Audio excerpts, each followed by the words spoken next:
Make it.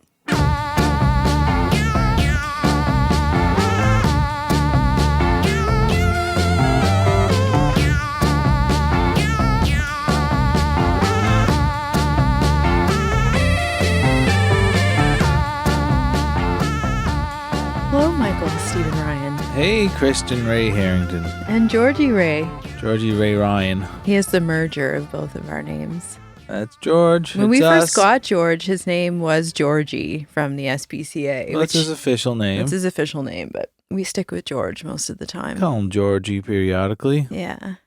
You got to go by the full names. By the full name, not when he's in trouble, because he never gets in trouble. No, he's perfect boy. Perfect boys don't get in trouble. So does that mean that you don't get in trouble? I've never been in trouble in my life. Uh-huh.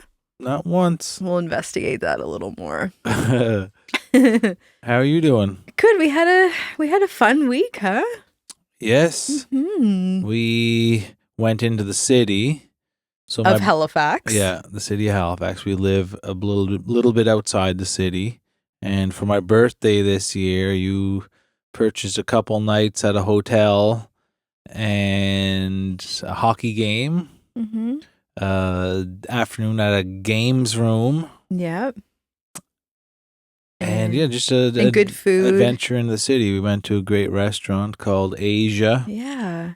It's nice to do a staycation once in a while. You don't have all the airports and running around, which we kind of love, but it was just a little winter maintenance. Well, when you go somewhere away from the place you're in, and we live and work in our home, and in winter we're inside even more so. Mm-hmm. So I like going out in the storm, but a lot of people don't like being outside in the winter, and I'm definitely in a lot more in the winter than in general. So just having a change of scenery, different things you can do. Like there's only so many things we can get into in our home here. Yeah, and we kind of let loose as far as you and I go. We're not huge partiers by any stretch, but we had some nice wine and some adventures. Candy cane something or other, candy cane vodka. Our friend Jackson just so happened to be playing at Maxwell's Plum on Thursday, so we surprised him for student night. We hit up student night. We were the old folks that wandered in, but we had a great time. It was awesome. We had the Mooseheads game. We haven't been to one of those in a while. Yeah, they played great. They did lose, but to the best team in the league, and they were in overtime, So I have my song Hockey Fights.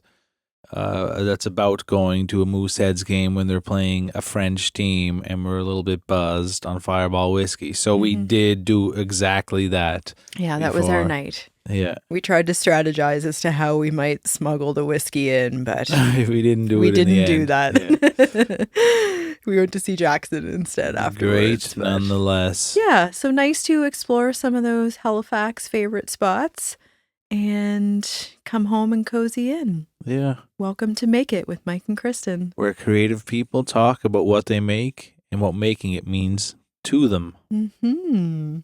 To them? To them? To us? This week we are welcoming back not only one of our favorite guests, but definitely one of our listeners' favorite guests. Yeah. We have the stats to prove it. Deborah Young, very well-known intuitive astrologer based here in Halifax, ranked in our top 2 episodes in 2025. And I'm not surprised because she's just full of love and wisdom and guidance and information about what to expect in the year ahead. And boy, did she deliver. We dive right into what's happening here in Canada, abroad in the US, and basically she does a chart for each country, which was very fascinating. Mm-hmm. So astrology is lining up where you were born, the exact time you were born, and the place you're born, and you can only be you. Like no one else can have the same chart. And it's a fascinating thing how much work actually goes into it and the level of detail that comes from it. And there's a lot of things she says in there I don't understand, like you're a Scorpio rising, or you're this or that, and like those It's things. another language Yeah. ultimately that she's speaking, but she's very fluent, I guess is the best way to describe her abilities. And whether or not you understand the nuance, you very much will benefit, I would say, from hearing her cosmic forecast that we can expect. Fascinating. Like she's obviously seeing something on these graphs when she puts in all this input, and then she's attuned with what's happening in the world and kind of using her intuition as an intuitive astrologist and coming up with these determinations. And it's pretty fascinating. I felt calmer after spending time with her, and also energetic and excited. I think having information is power, as they say. And I sort of left with that feeling after our discussion with her, just being a little bit more aware and mindful of what months might bring some heightened energy and global events. She talks about this being more or less an unprecedented year with solar activity or cosmic activity. So what are you pointing at me for? What did I miss? Oh, no. There's a word you said. Oh, the word that I'm pronouncing wrong. Yeah. What is it? Unprecedented. You're not saying the ED at the end. Unprecedented. Yeah. That does sound awkward. You're saying unprecedented. Unprecedented. There's an ED at the end. So last night, I'm like, you said a word the other day, and not that I'm like trying to find flaws in what you say or anything, but when we are communicating publicly, we are trying to make sure we're verbalizing things properly. Yes. And that is the word. And I couldn't think of it. I'm like, it's an Yeah, ED. you were like, it's at the tip of my tongue. And I'm glad I said it. I'm glad you were able to point it out. Unprecedented. Yeah. Okay. Now I know. Yeah, there we go. 2026 is going to be an unprecedented year as far as the astrology world goes. Well, there's so much happening. If you don't follow that at all, obviously there's so many things happening in the world. That may not be surprising. Global politics and new technologies and just the state of the world is in a pretty... I don't know. It seems like a lot of things are coming to a peak all at once. And she has some, I don't know if you want to say predictions, whatever the word she would use, but she has some things she said that are, I don't know, scary to some, exciting to some. It's about a lot of changes ahead. She also reminds us that sometimes through periods of change and transition, while that can feel uncomfortable, there's often something beautiful and better on the other side. And for us to remain hopeful every day, for us to show up as global actors, realize that your individual contribution is meaningful and has power. So I really liked that balance that she's able to bring to this discussion too. Yeah. And she does readings for us at the end, just kind of on the spot. You put her on the spot, and I did kind of put her, and I kind of put you on the spot. She wanted to. I thought about this after, like I gave her permission to do this in a podcast format, and I probably should have asked for your permission as well. Hey, these were unprecedented times, so I hope you would have spoken up if you were uncomfortable in any way. But I was curious for personal reasons, but I also wanted to give a flavor for someone listening who maybe is not at all familiar with her abilities or the types of work that astrologers might do, just to get a sense of what a personal reading feels like and sounds like. Is it astrologer or astrologist? Because I said astrologist earlier. I think both are okay. Both acceptable. I mean, I'm such a linguist over here that I've proven. Well, there's things we learn at some point early on in life, and you stick to it, and it takes a while. Sometimes someone might point it out to you when you're in your 40s. Like, I have lots of things that happen like that. Well, sure. I would much rather somebody point it out, and now I know. And of course, in a loving way. Like, you don't ever want to make it seem like you're just trying to correct someone. Yeah, that's not what we're about here. No, I don't feel that way. Astrologist, but I do feel I feel really proud of this episode. I know I've already, the people that we've told we interviewed Deborah again are like, send me that link. Like she's being requested, which I think is pretty cool for everyone. Yeah, she's awesome, and she's very giving. Mm-hmm. She's very, very accomplished in her world. She doesn't need to be coming on here to promote herself, to look for new clients. She's booked as far in advance as possible, and so she's doing this as an act of service. And that's right.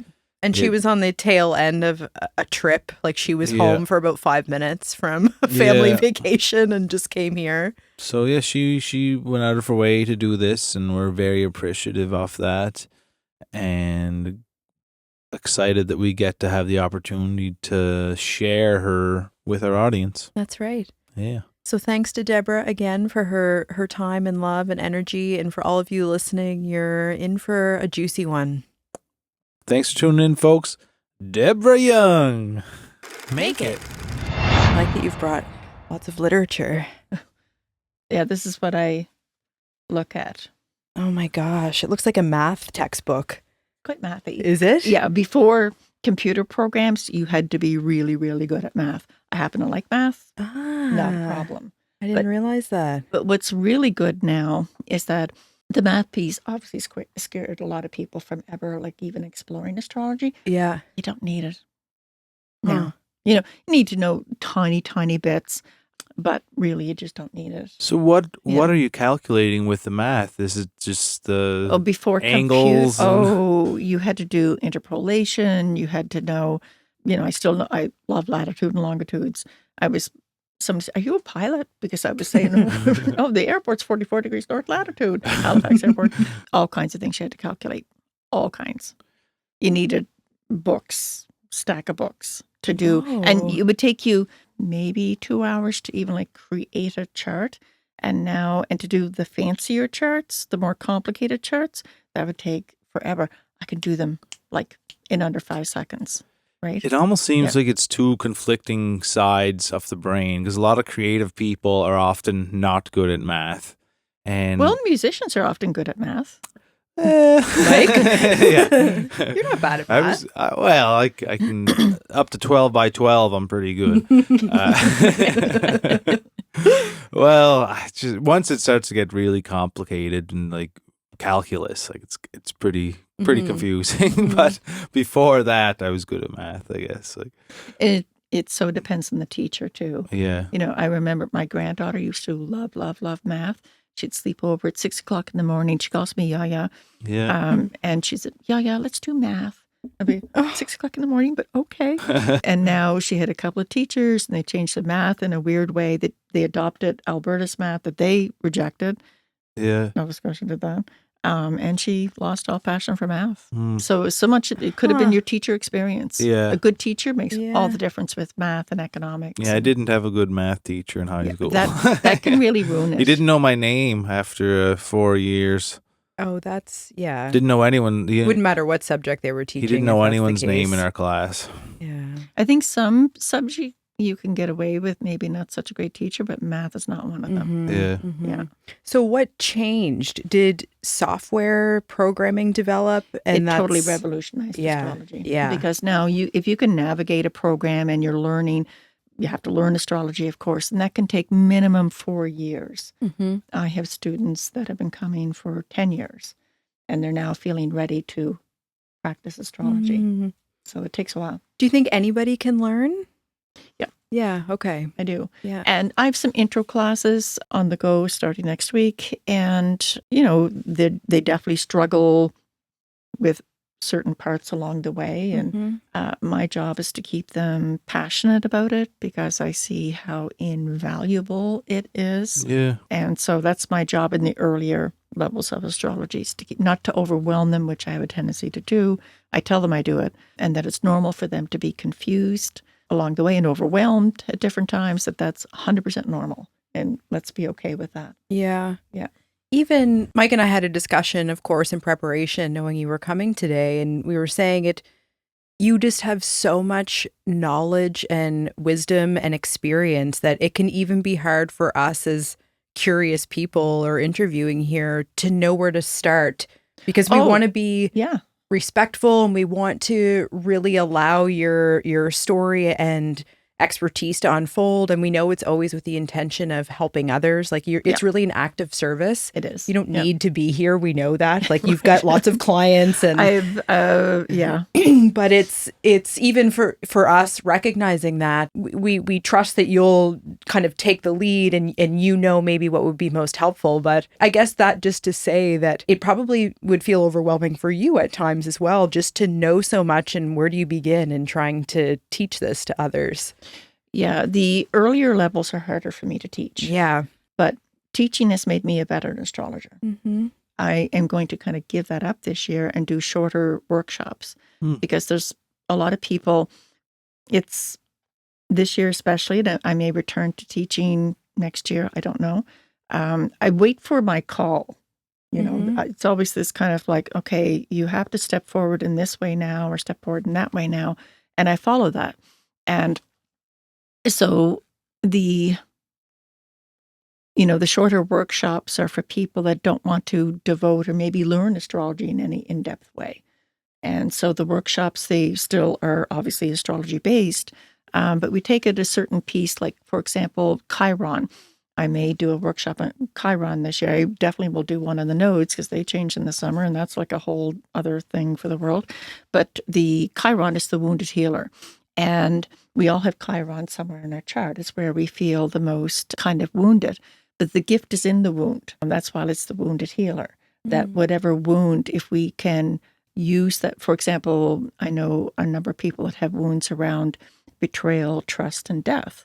And I know a lot of them have become death doulas, have become grief counselors. So they're healing others from their wound. Yeah. So, in that way, it's more helpful for people, I feel, because they don't have to know. It'll be for people that don't know anything about astrology. I may target some for people that do know astrology, but, I'll communicate that. So just so I can help people navigate these times. Yeah. When you're following that guidance for yourself that you've just referenced, maybe I'm not teaching this year because I've listened to that. Yeah. Is that more of an intuitive download or something that you're seeing in your charts? Well, I know I'm going to want to do new things this year, and I'm passionate about teaching. I love teaching. We have a blast, and oftentimes it attracts really diverse groups of people that would never, ever, ever be in the same room, ever. Yeah. And they develop oftentimes this really close connection with each other. And it's amazing too how they show up in screen. I thought, I'll pick them. I know you're going to develop a really good connection with that person or that person, but they can be really tight and really good. So I love that. I love creating space for that. Judgments are not allowed or anything like that. And I put that out in a letter beforehand that zero judgments. If you do, I will remove you from the class. Yeah. I have no problem doing that. What makes a workshop different than teaching? Is it because it's not one-on-one? It's teaching. It's always group. Classes a group, workshops a group. I always put a cap on the workshops and classes for that matter. The workshops are more, how can I put that? It depends on what the workshop is about. Lunar phases, for example, I did, and then I was asked to share that with young women of different Indigenous groups, which was such an honor. One of them has kind of a story podcast. I'm using astrology to help and heal, I guess, and empower, but in a really genuine way. And I have everybody's birth chart, so I know what I'm working with. Right. Right. So, and sometimes I do hypnosis. Sometimes hypnosis is involved. I did one years ago called The Radical Wisdom of Anxiety.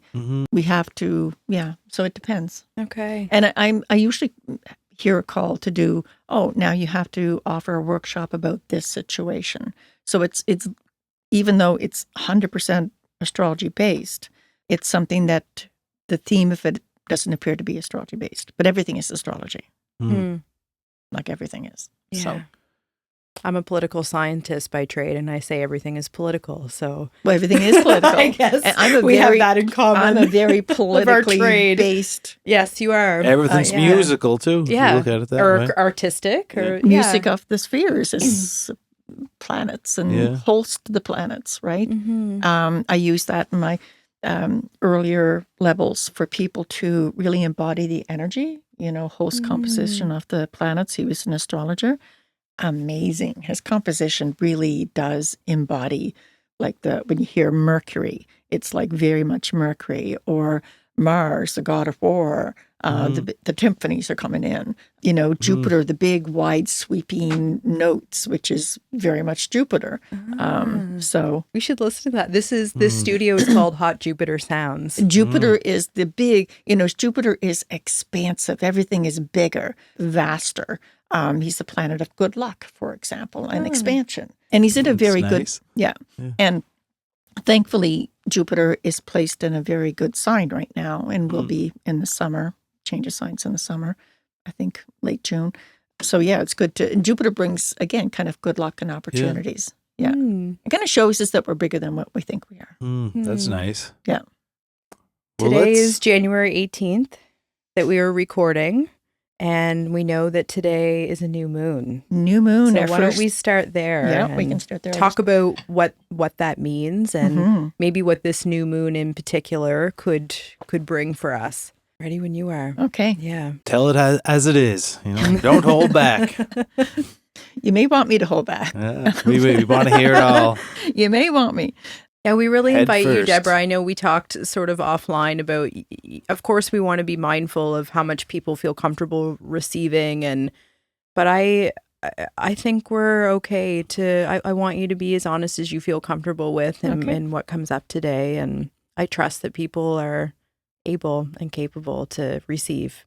Okay. Yeah, if that is okay for me to okay. say. Thank you. Yes, absolutely. Yeah. Great. Okay. New moon. New moon. So what should we maybe be thinking about today, January 18th? The first new moon of 2026. And what's fascinating about all the new moons since the eclipse in September is that they're all coming in at the very end of that particular season.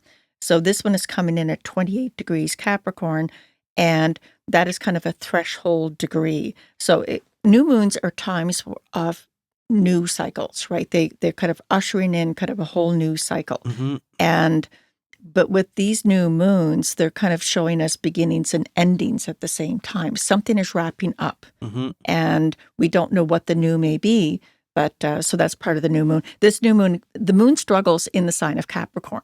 It's kind of the business new moon, and it talks about authority and your relationship to authority, authority of, and really any kind. And it is, it's the last new moon, as I mentioned, that's going to involve the planet Saturn, which Saturn is the lord of karma. And we're going to see kind of a reckoning time, especially between now and February February the 13th, when it moves into a new sign. And so this Saturn has been in the sign of Pisces, which Saturn tells us where obligations are, where our responsibilities are, and where we can't kind of fudge things. And in the sign of Pisces, we're to learn to be compassionate. And of course, we haven't seen a whole lot of that. We do see it, obviously. So that's part of this new moon. It is very Saturn inspired or infused, and it's going to, kind of tell us what we need to kind of wrap up.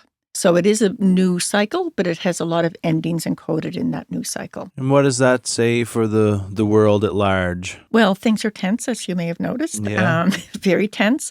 And we also have another pattern that involves the planet Uranus, which is about shock and awe. It is also about innovation, but it's the bringer of chaos. It is disruptive. It has a disruptive energy to it. And it's connected with a fixed star called Algol, which is known as the demon star. And so it can be a time of great cruelty with that energy. And they're connected in a way, they haven't connected like this since 1942, thereabouts. And it is going to stay in this cycle until early March. So during World War II, that was happening. Oh, there's a lot of energy around World War II with some planets that are in play right now. Yeah. Is there anything that comes up about World War III? I don't believe we'll get there. I don't believe we'll get there, but that's good. It's very, very, very tense, and it's certainly these two energies, Uranus and Algol, are putting a tremendous amount of pressure on the U.S. chart, as you can imagine. It is putting tremendous amount of pressure on the U.S. moon. Now, a nation's chart is based on the month, day, year, time, and place where a document declaring nationhood was signed. Okay. So the U.S. chart is July 4th, 1776, 5:10 p.m. in Philadelphia. And these two planets, Uranus and Algol, are forming this super intense connection to the moon for, till about early mid-March. And so that's a long time for that energy to be around. There's been some talk about collective punishment, which is very much that energy. I see the moon in the U.S. chart as being the Constitution, representing the Constitution. And of course, that's been kind of trashed, or somebody's trying to trash it. So that's a tremendous amount of tension in the U.S. And of course, they like to share that tension and chaos with other people, or the current regime likes to do that. So that lasts until mid-March-ish? About mid-March, yeah. And again, that's a long time. We could see that for a week or two, and it may extend over a period of a year. So we get, this crises, peak energy subsides, that we go back to it. This time it's like hanging there at that very degree, which is really interesting. February 4th will be certainly a big day when this energy starts to kind of pick up a little bit of speed. And there's an eclipse. We have a solar eclipse, February I have my notes here, February the 17th. We have a solar eclipse. Eclipses are wild cards, and we get eclipses, of course, every year. Our ancestors feared eclipses because they didn't know if the sun would come back, and they noted a certain pattern of, chaos around those times, earthquakes, for example. And that particular eclipse, February the 17th, is really bearing down on the U.S. because this eclipse is going to be happening in Aquarius, and the moon in the U.S. chart is in Aquarius. So it's going to be, there's a lot of incredible chaos in the U.S. with this eclipse, and in Donald Trump's chart in particular. So with this raised tension that is at a peak and staying there for an extended period of time, like obviously people are going to be hurt during that. Like a lot of bad things could potentially happen in that. But do you see a definitive end to it? Like, will an event change it, or will it start to dissipate? No, by the summer, the U.S. is in a fair bit of trouble, and it's changing. It's never going back to the way it was, which in some ways is good. But a lot of ways it's good, but it's never going back to the way it was, ever. The way it was before what's currently happening? Yeah. Before this administration. Yeah. I often think when we talk about U.S. politics, we all think of government and politics, and obviously that has the spotlight right now. Right. I'm curious about the American people. But the people are... we have a lot of American friends and yeah. wonderful memories and connections there. And, my heart goes out to them and wonder what you might say to the people of this nation. Yeah, and I have students and clients from the U.S., of course, and family and friends, and it really, really breaks my heart. One of my U.S. students says, "I love my country," and she's having to kind of really shift from that. It's stay strong. It's a time to kind of step into our own authority. And I believe there's a tremendous number of courageous people in the U.S. that are doing that. And I think that's really the majority of Americans. Yeah. So they're rising up, and they're doing it at a lot of personal cost.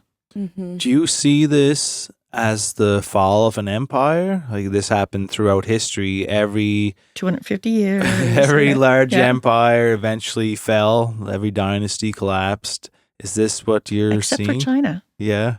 Right? Mm. Well, some of the people of China may say differently, but yeah, I would say it's changing. It's not falling, but it's changing. Yeah, and the changes are extreme, but it's changing. And are they good or bad? I guess it depends who's looking at it. It depends on who's looking at it. Okay. I think it's in the end it'll be good. Yeah, but it's changing. There's no question about that. Yeah, there's no going back. It's not going to be the economic center of the world any longer. They're kind of losing that with their tariffs, or if you want to call them extortions, somebody's emotional security blanket. So it's, it's not going to be the economic center. And obviously you can see that with what Canada's doing. So is a new economic center emerging that you might identify? China. Yeah. This is a big win for China. Yeah. Big win for China. And I noted that back 6 years ago in 2020, that China was going to become the powerhouse of the world. So it'll be China. But For now. You don't see any, and this is a good thing, any major specific events like a nuclear war or anything that's drastically No, but there's going to be things. talk about that. And, we are and at there the is edge. now, too. And there is, and that's going to heat up, and I think people should just be prepared that that's going to heat up, but it's not going to happen. But it's definitely going to heat up, especially during Aquarius season, which we do enter Aquarius season tomorrow. And it's going to, the Aquarius sun has a lot to do. We have an eclipse, which is huge. We have some other planets. The planet Neptune will be changing into Aries, which 2025 to me was a movie trailer for this year. Only we didn't get all the information, as we don't with a movie trailer. And so this is the year that we were all excited for this year, though, because of that Are trailer. we going to this film or not? I think I'll pass. This looks a little Rotten too much Tomatoes for me. rating is a little low, but But it's we had an introduction to some of the major planets that are now moving back to where they were in 25, and only this time they stay. So they're not returning back to, there was a bit of a back and forth, which is normal with what we call the outer planets. And the outer planets are the game changers.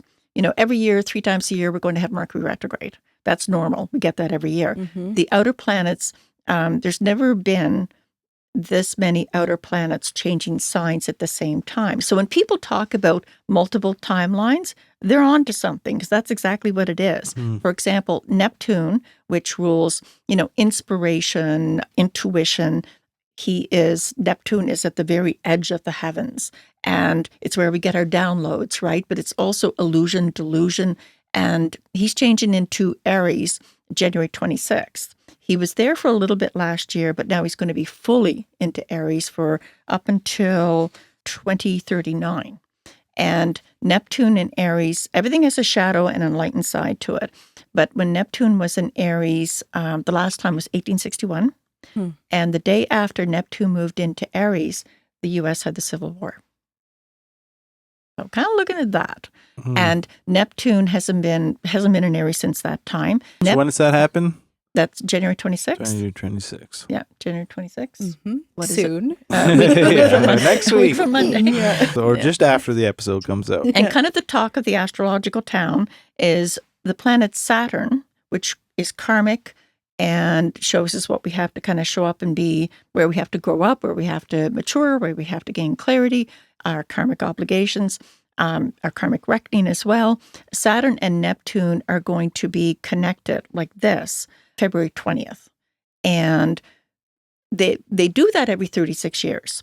The last time they did that was the fall of the Berlin Wall, the dissolution of the Soviet Union. And it's a dissolution, but it's at that, but they haven't been in Aries together like this in recorded history. I think somebody said 9,000 years since they've been together like this. Does that feel exciting as an astrologer? It's exciting, and it's also like, ooh, look at this. Yeah. So Saturn and Neptune together, it's going to be at that creator degree on the global axis, meaning this is such an ignition point for the world, for the entire world. And it has both this birthing aspect, it's a creator degree, and it's also a dissolution. So it has both kind of birth and death connected at the same time. Similar to how the new moon would maybe described, is this really common? Way more. Meaning like something is ending and something is beginning simultaneously. Is this common when things shift? Are we often letting go of something to allow the newness in, or not necessarily? But this is different. Okay. Because again, 9,000 years. Yeah. Give or take. Okay. It's and in this, all of us are going to be asked to be braver and bolder. And that's certainly part of the Neptune. Neptune is our inspiration, right? In Aries, it is doing something brand new, something that is bold. Checking for the blind spots. Neptune rules blind spots. Neptune rules cognitive dissonance, for example. There'll be, I feel, a lot of people in the U.S., for example, and other parts of the world as well, it'll start to kind of wake up a little bit, almost like waking up from a dream when Neptune moves into Aries, and certainly that February 20th. So we have the eclipse February 27th, which is an awfully, awfully, awfully big deal for the world in general and for the U.S. in particular. And then 3 days later, we have this rare what we call conjunction, two planets coming together at that exact degree and minute. February 20th. So that's wild. Is there always this many things happening? No. Yeah. Like this, No. you're describing all these major events, and I have more to say. Yeah. No, there isn't. In 1 year, we could have Saturn changing a sign. We might have Neptune change, but we have the planets. We certainly have Jupiter changes signs every year. Yeah. So we have Jupiter changing signs late June. Saturn changing signs. We have Uranus changing signs. We have Neptune changing signs. We don't have that in any 1 year. We had the intro to that last year. Now we're going to be fully committing to these new energies. And was this known all along? 2026 is going to be a shit show, basically. There's some really exciting things too. Yeah. I'll get to some of that. It's not all doom and gloom. And I've decided I don't believe in New Year's resolutions. I think, why do you do this? I think that's a little bit of a, I don't know, Presbyterian kind of attitude in a way. But but I believe in, kind of devoting yourself to something in particular. And my devotion this year is going to be, and I think it's a good strategy for a lot of people or anyone that it may resonate with, I'm doing hopeful devotions.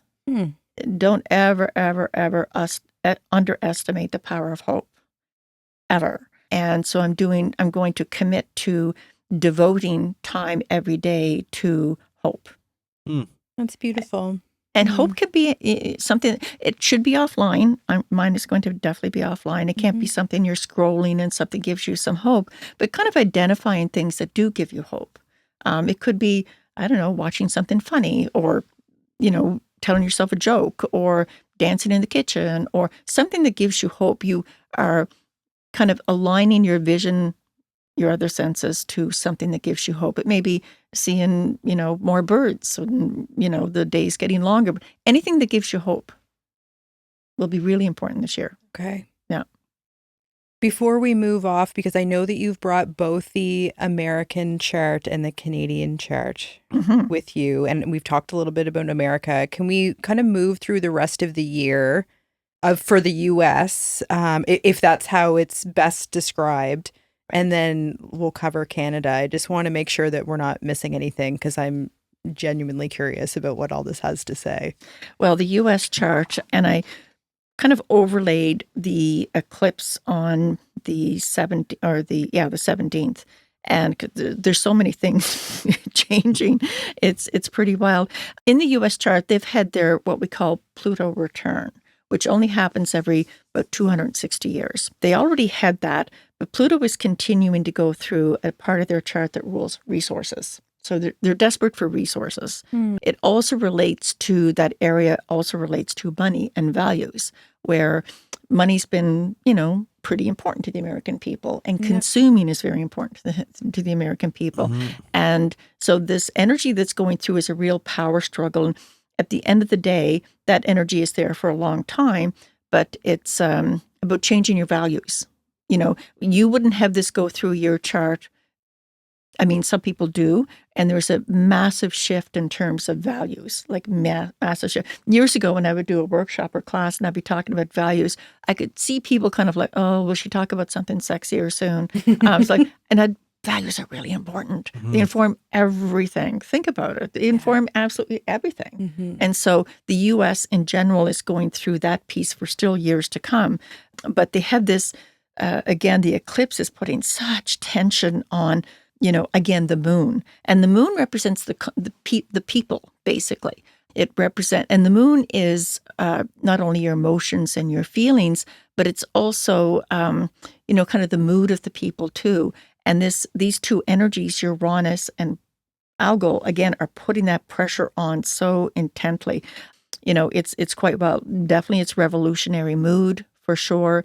I have Donald Trump's chart. I didn't bring it along, but unfortunately, I remember. Yeah. Charts. That would stick with you. I really, a good brainwashing would be awesome. It's his chart shows that he would divide, right, the country, like literally divide. It's quite amazing to see that. Where Uranus is going through in the chart represents in this type of astrology is called mundane astrology, which is basically astrology, kind of political, geopolitical astrology, which I'm a huge fan of. And it's represents the military, represents the health of the people and workers in general. I can see there being some kind of general strike. And I feel people are going to be doing things they never thought they'd be doing. The state of Minnesota, which has been very, very much in the news, different states have their own chart as well. Yeah. And Minnesota is ruled by Taurus, the sign Taurus, and Greenland is ruled by the sign Taurus. Israel's ruled by the sign Taurus, and we have these remarkable energies that are just bearing down on Taurus energy, whether they are the, obviously the Israel was, to me, was definitely the aggressor, whether they're the aggressor or they're having to respond to aggressors. And so those two energies are bearing down and staying there, as I mentioned, for a while. So that's a really wild energy.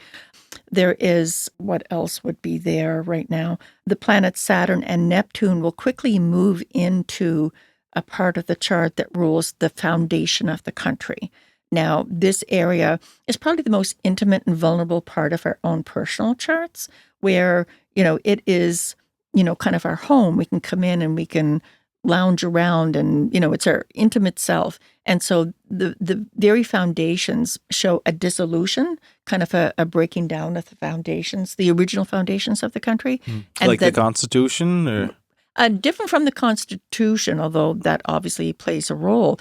But these two are going into an area, Saturn and Neptune, in March, and they're kind of lockstep working together, walking through the heavens or drifting through the heavens together into the part of the chart that again rules the very foundations of the country. So the foundations are crumbling, but again, globally, there's a lot of structures that need to crumble. It's just incredibly uncomfortable. Yeah. And here in North America, we get lazy, we get comfortable, we get complacent. Yes. And we can't afford to be complacent or have our heads in the sand. So those two energies are going through that very intimate part of the U.S., and they'll stay there. One stays there for a long, long time.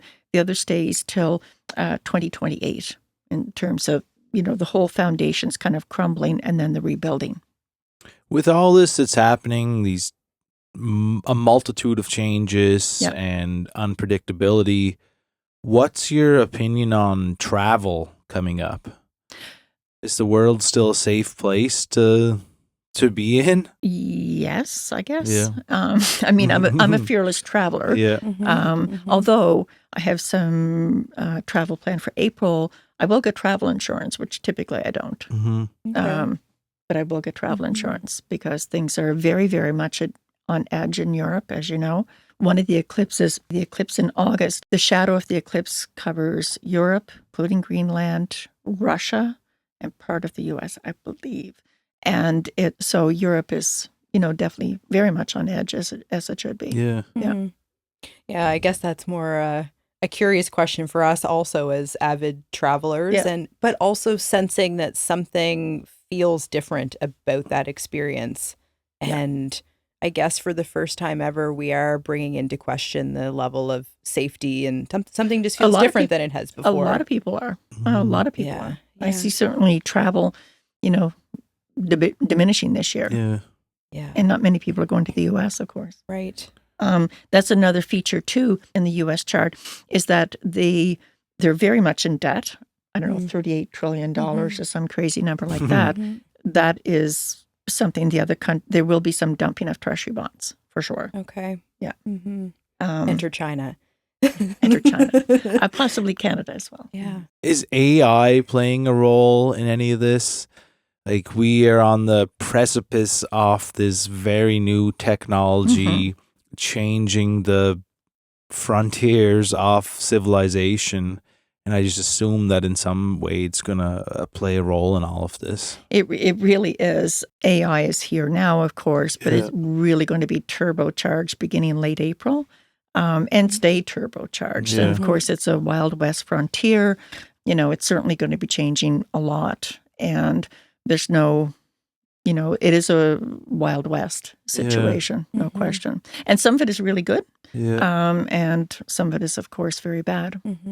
It's one of the only areas of expertise that I know of where the leading experts in this field are saying, I can't tell you what's going to happen. And these are the people that know the most about this subject matter. Right. That's unusual. It is unusual.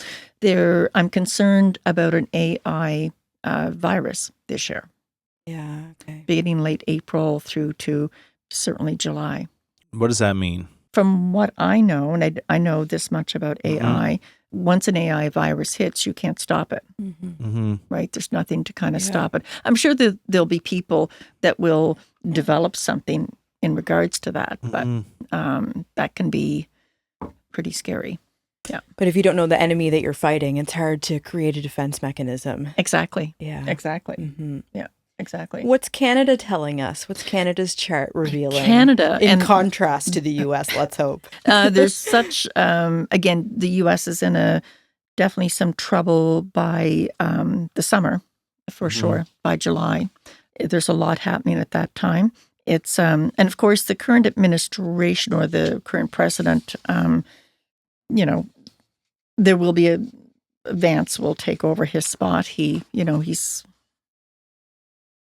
not doing terribly good. But Canada is interesting because we have Jupiter, which is expansive. Our role in the world, we're expanding our role in the world.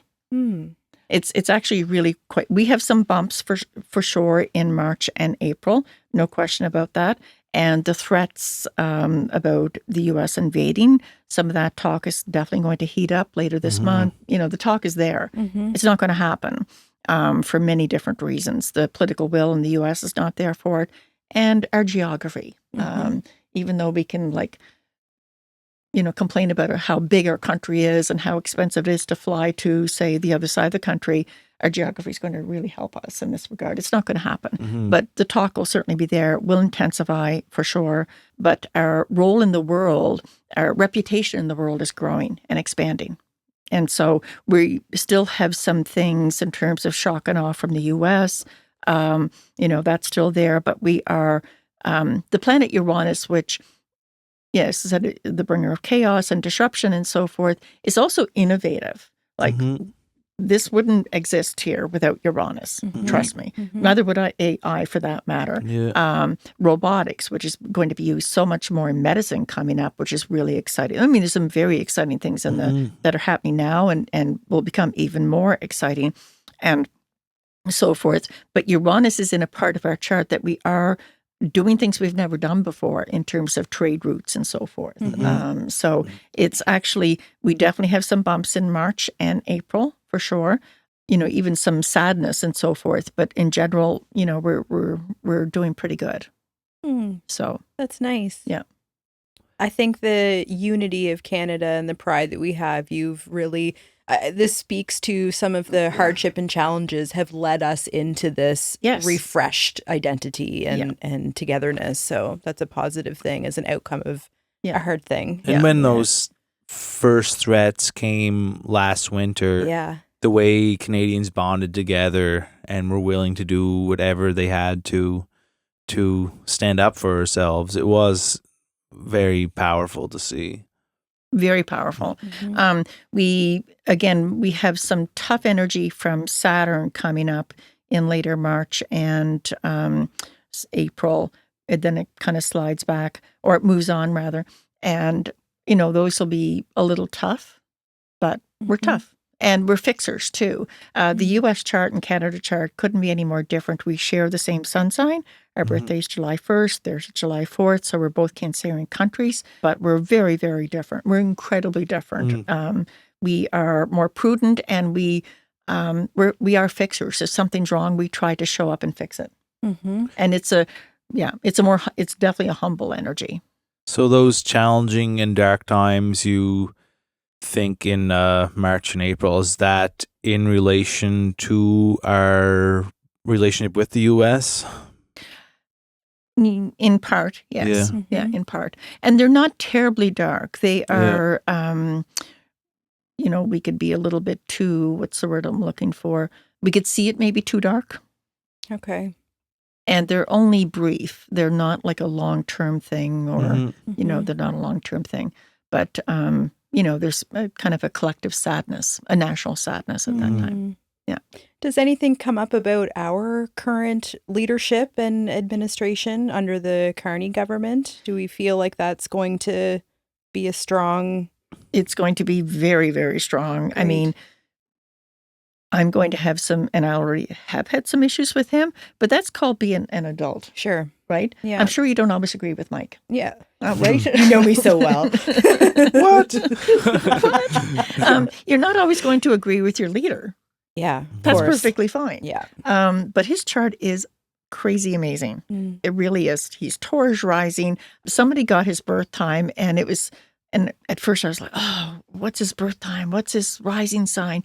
And somebody got it for me, and it was like I had my birthday, Christmas, and Easter all in one package. Like, thank you. Taurus rising, resolute, obviously quite brilliant. And his Mars is in the same sign as Canada's Mars. Mars is our action, our passion, how we go about. He's a good fixer. He's a really, really good fixer. I call him the practical visionary. Great. Yeah. Yeah. And that's just what we need right now. That is hopeful. Yeah. Back to our hopefulness conversation. That feels nice to hear. Yeah. So we're, again, very lucky to have him. Maybe we don't need him later on, but he stepped in at the right time. Yeah. Yeah. I want to speak more from a personal point of view or experience that I've just observed of myself. But I would also say I'm maybe hearing rumblings from others that are going through the same sense of... I was thinking about this in the shower this morning, how I would pose this to you. It's less about feeling like I am more powerful. It's that I'm coming into myself, and who I already am is powerful. You nailed it. Okay. And don't you love showers? Yeah. For the is downloads? That the most cleansing? Like, yeah, we're cleaning our bodies, but it's just like, yeah, these downloads I get so many downloads. Yeah. If I'm stuck, run into the shower. It's very much that way. And again, we are, I see it as a sacred thing, really, to step into our boldness, step into our fearlessness, and to really embrace that. And that, there's nothing wrong with us. We're becoming who we are. Yeah. Do you know what I mean? Yes. As we always were, our core essence, and living that boldly and living that bravely, and maybe empowering other people to do the same. Exactly. Yeah. It feels like a sense of leadership that's always been there in me, but maybe I've quieted it for those around and I've been me. Talking about that. Be a leader in your own life. Yeah. What is this about? Being your own authority and being a leader in your own life. I put this on Threads, I think yesterday. Don't outsource your authority. Yeah. Don't outsource it. You have your own inner authority, your own inner leader. It's always been there. That shows in your birth chart. And, step into it and own it and be responsible for it. It's always been there. So, is this happening for the masses? Or is this just what I'm going through? I think it's something that people are waking up to. Okay. Not everyone, maybe. Not everyone, but a lot of people are waking up to it. Yeah. I'm living my life boldly. Yeah. So in this year, moving forward, living our life boldly, having hope is something very important. Essential. What other things can people do to move forward in a positive way? Stay awake, Mm-hmm. And note the changes that are coming. There's really seismic changes. I haven't talked about one particular planet yet. That begins April 25th and will be around until 2033. I'll talk about that in a moment. Note the changes. Drop into stillness, engage your witness self, and okay, there's this change and that change and this change. And this new moon, I called it the architect moon, where we can design our own path. People are talking about the fire horse. This is a fire horse year.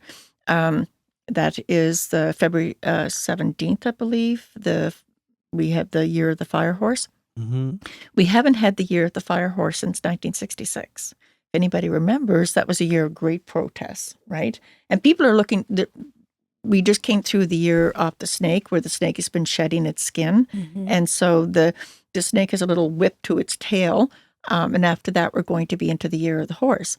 But so people are talking about the horse as though, remember, you're the rider of the horse. What direction do you want to go in, right? And this is a great new moon to, okay, I'm the architect of my own life. There's all these external forces. How can I design my life so I can better inform the horse, the year of the fire horse? And it's about passion and intensity and profound change, change. One thing, just going back to the U.S. chart, where they're born, with a moon Aquarius, which is about freedom. We hear that all the time, freedom, freedom, freedom. They're not going to stand for this. They're even the most comfortable, laid back, they're not going to stand for this. So, yeah.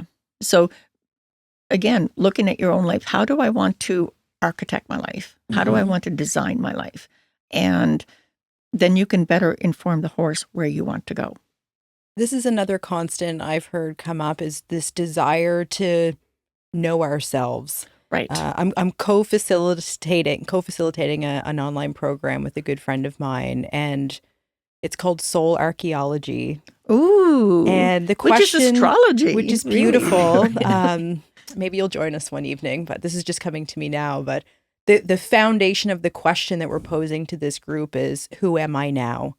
Because it seems to be, especially in 2025, a lot of uncertainty, and we're not really sure where the world is going. But this year, I think we're kind of stepping into the sense of empowerment that we've talked about, but it's really knowing yourself and feeling rooted in that, right, and gaining a little bit of your control. Your own inner authority, your own autonomy. Yeah. And redeveloping or looking at your relationship to uncertainty. Because there's tremendous amount of uncertainty this year, but renegotiating that. Like, what is your relationship to uncertainty? If you're looking for certainty, it's not going to happen, right? But if you feel the kind of core sense of certainty within yourself, then you can handle this huge time of uncertainty. Yeah.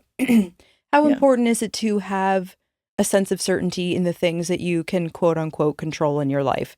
Financial stability comes to mind for me, because as a small business owner and an artist in 2025, that was basically didn't exist at all. But I'm driven this year to regain that sense of, that foundation. And I can see where last year, the one thing with Saturn and Neptune in Aries is the bold visionary. Doing something that hasn't been done before.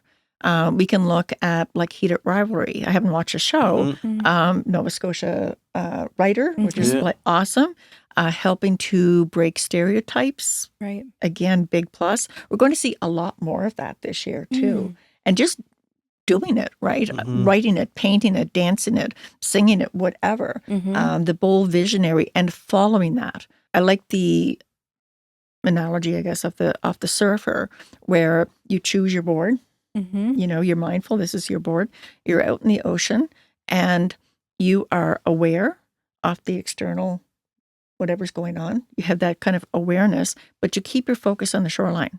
If you lose your focus, you'll wipe out. Simple as that. That's what happens to a surfer. And so this year, keeping your focus on the shoreline with the awareness of all the crazy that's going on in the world and moving forward. It's going to take courage. And there'll be some people with Saturn moving into Aries, there can be some early wounding around initiating. And so I could feel like, oh, do I initiate this? But the wisdom message is to, okay, check out what possible obstacles there'll be. And what is your relationship to obstacles? Do you collapse and faint at the first sign of an obstacle? Or do you kind of check in, okay, what is this? What is the wisdom message of this obstacle? Are you easily defeated, or do you, again, kind of check what you need to do? So that'll be there for some people. And it's good to be aware of that, it's bringing up some early wounding around initiating. That if I do this, then, I'll face this obstacle and I'll collapse. Mm-hmm. So, but it is, at the end of the day, it is about being the bold visionary. Okay. Yeah. I think, so our podcast is called Make It. Yes. And I think you've just spoken to this, but I want to more pointedly ask you if there's something that the creative in particular, who makes up most of our guests and listeners, right, something to keep in mind or hold on to when they're thinking about this concept of making it and thriving and success and survival.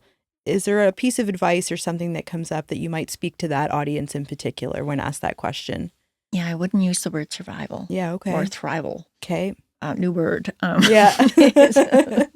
It's and certainly Saturn in Aries can bring up times of I have to survive. And I can speak to this as an Aries rising, my rising sign based on my month, day, year, time, and where I was born. I'm an Aries rising. And, so typically you're born into something you have to survive. If I had kept that mindset, that's what I'd be doing. I'm not doing that. And I refuse to do that. I'm thriving and I'm moving forward and I'm being bold and all the rest of it. So taking that word out of the artist. Great. Out of the creative. Great. Yeah. I love that. Yeah. Something came up actually with my therapist recently who is quite spiritually connected, where I had told her, I forget the exact language I've used, but Mike and I have often talked about, this is good enough for me. Like, I'm happy with what we have, because that's so Nova Scotian of us, right? To be humble. And she pointed out to me, you're never going to go beyond that though, because you keep sending this message of this is enough for me. And that was just so that is exactly what I needed to hear, that it's okay to look beyond that. Like, yes, be grateful for what you have. Sure. But it being good enough is going to keep you right there. No, definitely not. So I thought that was a good way to encourage those that are pursuing these bold, brave lives to be seeing themselves and their abilities. Right. And it's more, how can I put this? Moving forward, right? You have something to offer the world with your art. Some of my students who know about the Arctic sea goddess, Sedna, who's going to be super activated this year, beginning around the end of April. She is about, again, not isolating yourself, but again, I'd love to see you do some paintings on Sedna, because she is a wild, wild goddess, and she's going to be so activated. So that's an offering to the world, right? I mean, it is an offering to the world. Whatever you paint is an offering to the world. Yeah. But keeping yourself, and it's very Canadian too. Our Mars, which is our action and passion and so forth, is in Virgo, which is great. We're the fixers, but it can be a very humble Mars, and humility is fine, but again, don't keep yourself small. Yeah, thank you. The world needs this boldness, this audacity, and especially the planet Uranus is moving into Gemini. It was there for a little bit last year. Now it's going to be fully there beginning April 25th, and will be around till 2033. Again, Uranus, bringer of chaos. The last time it was in Gemini, again, was later in 1942, and there for about 7 years. But Uranus is, I believe Uranus was in Gemini when Rachel Reed, who wrote Heated Rivalry, she did something totally new. And look, people are craving that. People are craving these things. You can see by the wild popularity of the show. I mean, I'm curious. I want to watch it. People want those kind of bold new offerings. Yeah. While we're on new offerings, if you ever want to write a second book, I will say that Gabriel's Great Perhaps was one of the favorite reads I've ever had. Oh, that touches my heart. Absolutely loved it. It touched on I learned something, but in a fun way, in an educational way. It was diverse and inclusive, and I've shared it with all of my friends. It's just, I have to tell you how much I absolutely love that read. Thank you so much. I would love to I'll see how the summer fall looks. But I'd love to take time and write a sequel to that. It needs a sequel. Yeah. And it's still so relevant to now. Yes, it is. It's timeless, really, in many ways. Yeah. I would argue. Yeah. Thank you so much for that. I enjoyed your books as well. Yeah, your great. Thank you. I meant to post some things online. I didn't. Bad me. But it was great fun. Thank it was you. Great fun. Thank I you. think everyone, not everyone's a traveler, and that's perfectly fine. Yeah, sure. Right? But you learn so much about yourself and the world by traveling, especially kind of street level traveling. You're not insulated by a resort or things like that. You are, You're in the thick of it. You're in the thick of it. So, and if you can't travel or it's just not your thing, learn about the world. The books, the internet, movies, cultures out there. Yeah, it is. And not books or movies through the Western lens, but through the country's lens, right? Because it's their direct experience. Right. Yeah. You said there was one last major thing happening or major alignment. There's a lot, and the eclipses in August, the eclipse coming up in February is huge. Was the planet Uranus moving into Gemini, which again hasn't been there since the 1940s.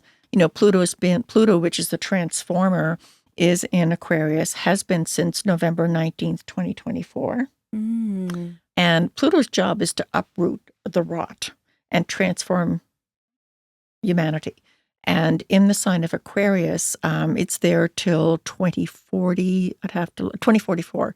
And so we have to kind of uproot what's wrong with humanity in order to truly enter the age of Aquarius, where we have a more egalitarian society. And so those of us that are around right now, again, I see it as an honor to be here, and that we're here to step into this energy. And what can we bring that helps? Yeah, art does. Art. What did somebody say? Art creates history. I love that. Yeah. Creates and captures, I would say. Create and captures. We have the personal planets, which are the Sun, Moon, Mercury, Venus, and Mars. Mars does move into Aquarius the 23rd of January, which is normal. It does that every couple of years. But this time it's going to be, pretty intense right away. And it's kind of like the world fighting with each other. And but also people wanting, again, more freedom, more autonomy. And how can we, I feel every little thing we do can affect the world. Yeah. I feel like it would be a missed opportunity if I didn't ask. I'm a Gemini, June 9th, 82. And Mike is a Capricorn, December 24th, 82. And I have to know if there's anything personally that we can keep in mind or that comes up for us as individuals or a couple. We're celebrating our 10-year anniversary this year. Ooh. So I'm curious. And I'm happy to do this online. We'll just keep on the recorded podcast. That's amazing. Yeah. You're very brave. I know with Mike has a little sticky thing that is good for him to know. And I'm just going, do you know what time of day you were born? I do. I was 8:25 a.m. I think I emailed that to you last year. Oh, but, I know you're Scorpio rising, so I can figure that out. Where were you born? In the Annapolis Valley in Middleton. Or no, that's not true. I was born in Halifax and then we moved. Okay, good. Yeah, sorry. That's okay. Shoot, just 1 second here. I know September is going to be really, really good for you. There we are. Oh, yeah. That's cool. Oh, that's very cool. Love it. And I love you working with, you have this very cool, and you're very tuned in and extra sensitive to what's going on in the world right now. And that's going to remain there for a while. Okay. And so just being aware that you could feel anxious and you're picking up on something that's coming into the world. So being around as many diverse people as you possibly can be. Okay. Is perfect. That's fun. Really perfect. There is, what was I going to say?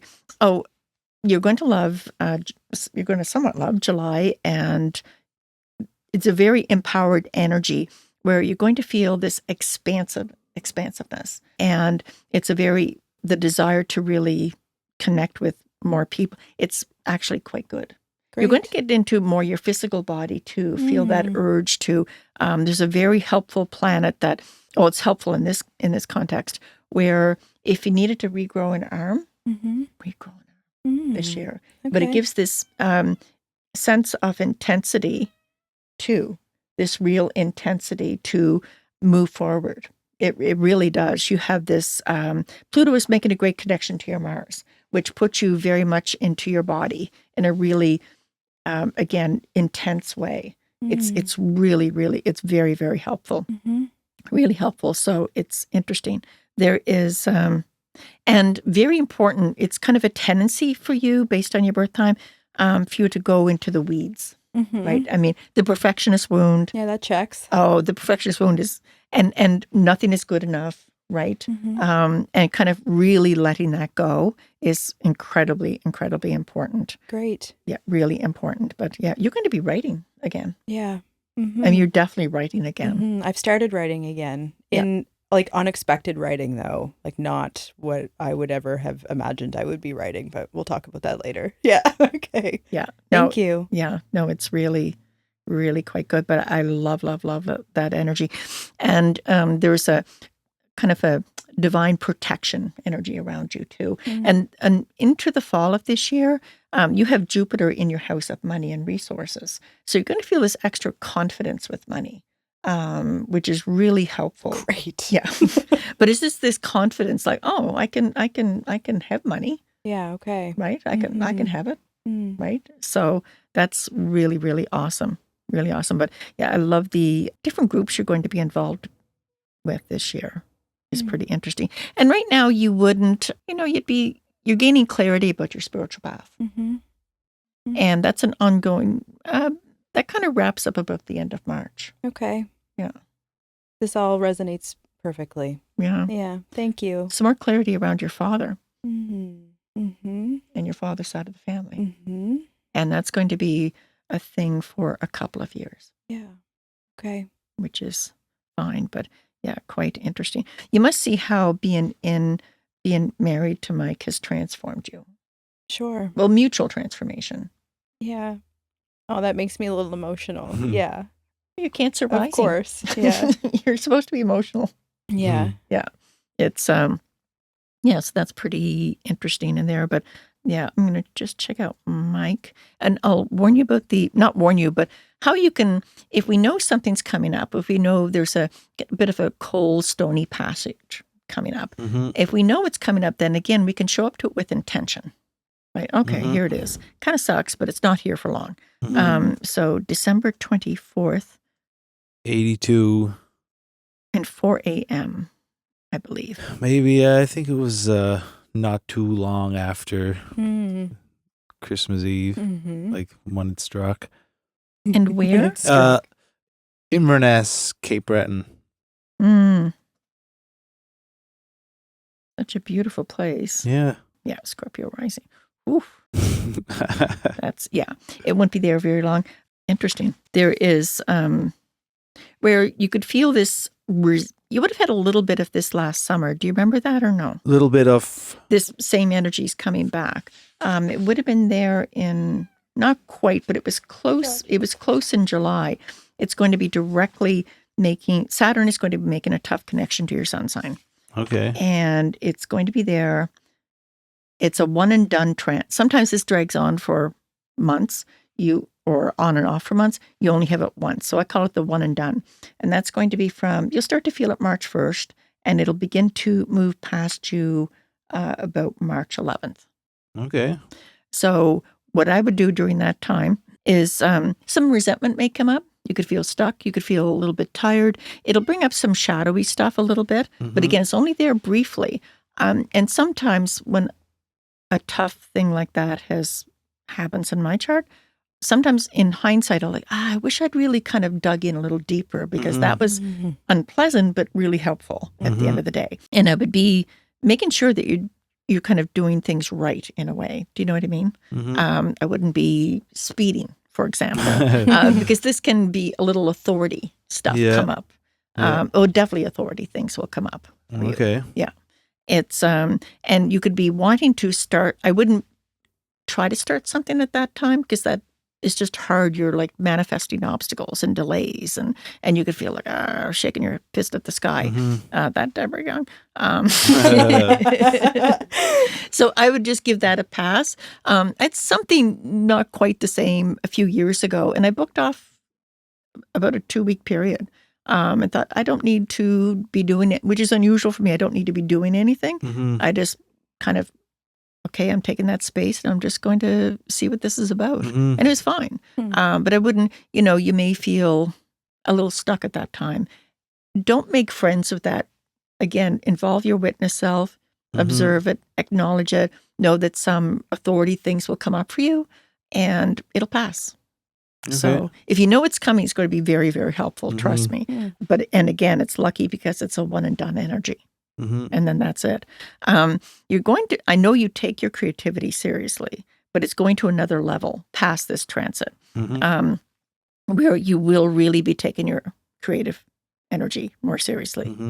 Do you see that coming? Well, I've started setting an alarm every morning. The second I wake up, I write. Good.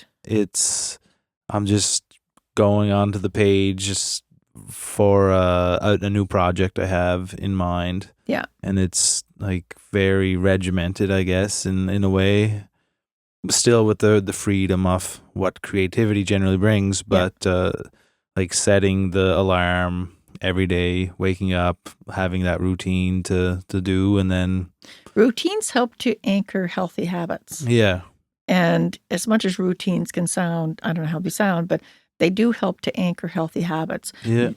During this time in March, don't be hard on yourself. Just don't be hard on yourself. Yeah.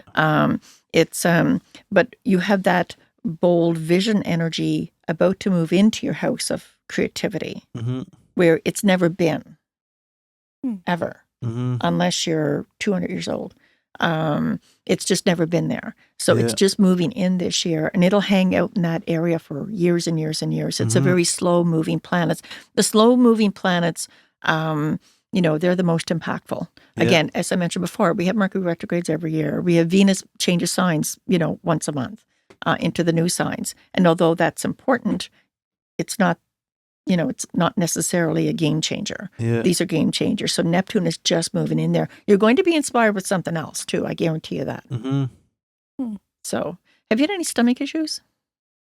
Yeah, like digestive issues and nothing like major, but like irritable bowels sometimes and certain things don't agree with me when I eat them. And I'd be a little extra careful with that in May. Okay. Yeah. When we're potentially traveling. Yeah. Potentially going to another country with different foods. Weird food. Yeah. I'd be a little careful. I'd certainly watch your sodium intake too at that time. And I'd eat small amounts often as opposed to big meals. Okay. Your digestion will be a little slower. It'll be sluggish. Okay. Yeah. So good to know. Makes sense. Yeah. And I see also that you're going to be some kind of new partnership that comes in out of the blue. Now, Uranus is shock and awe, but shock and awe can be good. Shock and awe, I won $40 million. That's shock and awe. So there's some kind of new partnership coming in that wouldn't be, it'd be not your usual, like at all. And I feel just that difference really creates something really, really unique. Yeah. And it'll seemingly come in out of the blue. Now, that energy has been there for a little bit. It's going to be there for, the next few years, but that's very cool. And one quick thing too, you do have this lovely divine protection around out of country travel. I remember you mentioned that. Yeah. You have that in general, but this year it's moving through, even though your birth chart can't be duplicated for 26,000 years. You are you. This is your path this time. And you come with a lot of inherent wisdom, and you come, okay, I'm going to work on this and I'm going to work on that in terms of being a, better human being. And the planet Jupiter is going to be moving through your 9th house this year. It's going to be there for, I'd have to look, but it'd be there till sometime in the fall of 27. And in general, that really encourages, your creative project, and it gives you divine, wherever it's going through, we have a divine protection energy. It's going through that area that rules out of country travel. So you're divine. You can go to anywhere. Okay, good. Mike, you can go to the I'm going to US ride your this year. coattails. I would go along. Yeah. So you're great. divinely protected. I like that. Yeah. So special. Yeah, that's really, really cool. Where's Mars going to be going through? Be a little careful with driving right now and up until, I'll have to check, and just neck and shoulder issues. Yeah. Capricorns have those ropey old necks, and right now that could be a little bit more activated. So just be mindful of that and be a little mindful of driving. Yeah, I don't like driving in the winter in general. Good. Till March 3rd. March 3rd? Yeah. Yeah. And a lot of extra mental energy right now, too. Have you found that? Yeah. Yeah. It exists, yeah. Yeah. It's there. It's there. But it's not necessarily bad. Well, no, I don't see. It's like hard things leading to a good thing. Right. That's kind of how I'm seeing it. Right. No, like, it's pretty. You got to go through a wall, you got to go over the hill to get to the other side, kind of thing. Right. Yeah. That's how it feels. Seeing obstacles as stepping stones. As a good thing, rather than freezing up or resisting the energy. Just like, oh, here's an obstacle. This is an opportunity for me to step forward. I'd say that's exactly how you've shown up. Yeah. Yeah. It's there's another energy here too. Yeah. No, that's really cool. You're in a really good rhythm creatively. Pass that little bit in March, like a really good rhythm. Good. That's great. Yeah. I appreciate all of that. I'm just checking one more thing quickly here. Looking at your birthday chart that just passed. So this year, you'll always be Scorpio rising, which adds a bit of extra intensity. And but on your birthday, you are Gemini rising this year. Okay. So you're kind of part of her tribe. Yeah. Look out. And Gemini rising they like multiple things, right? And just really, really curious. Really curious. You have kind of interesting energy there with you're gaining a little bit of clarity around friends this year. And some of that can be hard, right? It can be a little hard, like disappointment, like, I wanted you to be the person I have always thought you were, but you're not. So that can be a little hard, but also hearing from friends in the past, which is interesting in there. Is there a research component to your new project? Yeah. It's, well, I guess I never really said I don't want to say it publicly, but it's based on true stories, and I have to, dig into my own memories and consult other people, essentially.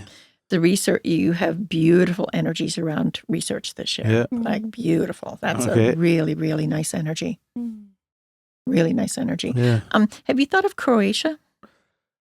Not to a high level, but like I'm very curious about everywhere, really. Right.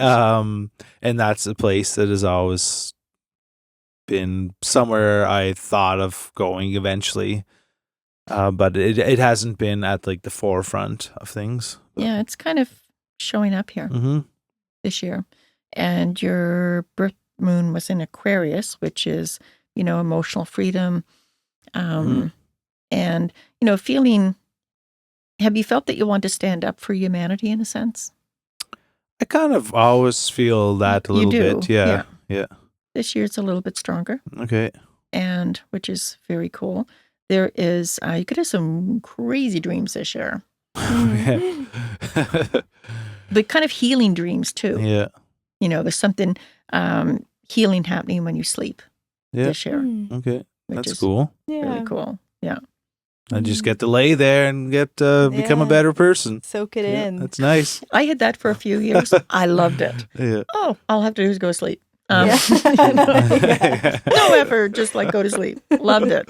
But the dreams are pretty crazy. And I think a lot of people are experiencing some wild dreams. I connected with a relative that had passed away last night in a dream in a very vivid way. It was a really healing energy too for both of us. It was really, really good. So I think while Saturn, which is the Lord of Karma, is finishing his cycle in Pisces, I think a lot of people will be having these kind of big dreams. I've known other people. You have been already too, Kristen. Yeah. I had a very similar to what you've just described last night, actually, that I was and I had telling mine Mike last about. night. Yeah. Yeah. And after the dream, I woke up and felt his hand right in my. Oh, nice. Yeah. It was beautiful. It was really vivid. Yeah. Yeah. I had more compassion for him in a way too, which is helpful. Yeah. So while Saturn is finishing his time in Pisces, which is interesting, because Pisces doesn't know much about boundaries, and Saturn tells us where we need boundaries. And actually, that's something in your birthday chart this year too, Mike, is that you'll be gaining clarity around who you need to have boundaries with. Yeah. That makes sense. Yeah. But Pisces doesn't know boundaries. Saturn is a planet about boundaries. So with a few astrologer friends of mine, I'm like, this is going to be different. The sign that doesn't know anything about boundaries has the planet that is all about boundaries in it. Yeah. But that's moving on. Great. Yeah. We can't tell you how much we appreciate you today, Deborah, and just what you share all the time with the world. Like, we follow your pages, and just, I know I said this earlier, but it's truly an act of service, and that's thank you. how we see you. And I feel that way, though. I feel completely dedicated and committed to sharing. Yeah. It's to me, it's why be here. You know. So yeah, thank you for that. And people appreciate that so much. Yeah. It means I get so that. much to us. Yeah. And when we share this, it's the people who will tune in will love every word you say, and thank you. it means a lot to us for sure. Is there And anything George, we missed too. today? Yeah, George the cat's here watching. Is there anything we missed that you had hoped we might ask, or that you feel would be important to share before we wrap up? Another major thing that's coming up. This is the last I'll say. For the last since July of 24, they're called the nodes. I'm a big node person. If anyone is saying, "Oh, I feel stuck," I'll go right to their nodes. All of us have a south node, north node. Everybody does, in some sign, some area of the chart. And we've had the south node in Virgo, the north node in Pisces. How these work in a nutshell is that the south node is where we're coming from. Your birth one is like you've carried a lot of wisdom from other lifetimes with this particular energy. But we can't, if we operate from that energy, it doesn't work for us. We have a new set of spiritual instructions. So we can use the wisdom from those lifetimes, and we thread it or weave it into the elevated energy of the north node. And the north node could feel pretty awkward. I'll be doing a workshop on the nodes sometime. I haven't scheduled it yet, but it'd be either May or June. I'll be doing a workshop on the new nodes and introducing people to their nodes. People find that particular workshop, and it fills quickly, just letting anyone know, life-changing, completely life-changing. And it really is life-changing. To know that really unlocks so much. And so the south node in Virgo, it's interesting. The world operates from that energy, and you can see why, where the south node Virgo is the perfectionist energy. It is the worry energy. And legitimately, of course we're worried. It's only, if you're not concerned about the state of the world right now, you're not paying attention, at all. So it's natural that we're going there. And the other energy, which can feel like crazyville or counterintuitive, is the north node Pisces, which is about magic, which is connecting with your own magic, which is about creativity, which is about faith and hope and inspiration. They will be changing signs in the summer. I'll quickly look. There is, when that happens, they'll be changing in July, I believe. They'll be changing in July, late July, into a new set of signs. And that begins the end of July, and we're challenged with the South Node energy. It's habitual. It's easy to go there. We're familiar with it. And we'll have to be pretty mindful of the ego during that time. And the North Node will be in Aquarius, which is about humanity, which is about whatever you do, it's for humanity. And that may sound lofty and too big, it's almost like the hero's journey, little me, what I'm to go out and confront the monster, but we all have it in us. And the North Node Aquarius is very much about all humanity.